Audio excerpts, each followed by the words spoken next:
আসসালামু আলাইকুম ওয়া রাহমাতুল্লাহি ওয়া বারাকাতুহু।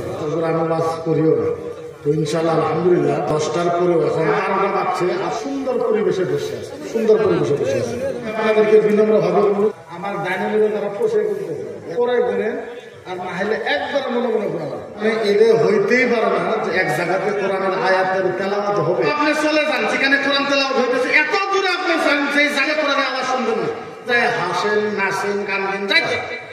আর যদি নবীর মাহফিলে থাকেন, কোরআন হাদিসের মাহফিলে থাকেন, তাহলে ওখানে কোরআন হাদিসের তেলাওয়াত হইলে আপনি আওয়াজ দিতে পারবেন না। আমরা বুঝি না, আজকে তো সর্বপ্রথম আমরা বোঝা লাগবো যে কোরআনের মাহফিল কয়টা, এটা বোঝা লাগবে।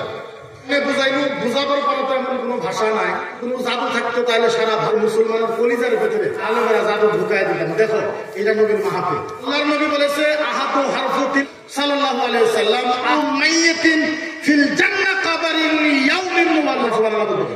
যেই ধর্মসভার মাহফিলে আলেমেরা কোরআনের একটা হরফ, যেই ধর্মসভার মাহফিলে আলেমেরা কোরআনের একটা হরফ করবে, কয়টা? কয়টা?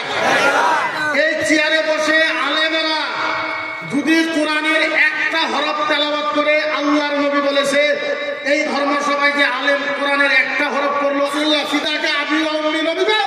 নবী বলছে আলী গ্রামের কবরস্থানে ইসলামটাকে একদিন জান্নাতে বলছে ইয়া রাসূলুল্লাহ হাত্তা ইয়াউমাল কিয়ামা তিলাওয়াত বিল কোরআন, সুবহানাল্লাহ তেলাওয়াত করে কোরআনে। আল্লাহর নবী বলেছে ওই গ্রামের কবরস্থানে মুর্দাকে কিয়ামত পর্যন্ত আল্লাহর জান্নাতে দেওয়া হবে। নবী বলেছে যেই জায়গায় নবীর মিলাদ হয়, ধর্মসভা হয়, ওয়াজ হয়, জায়গায় ওয়াজের মাহফিল হলে কমসে কম ওই যে আল্লাহ পাক 10টা রহমতের ফেরেশতা আরশ থেকে পাঠায় দেন।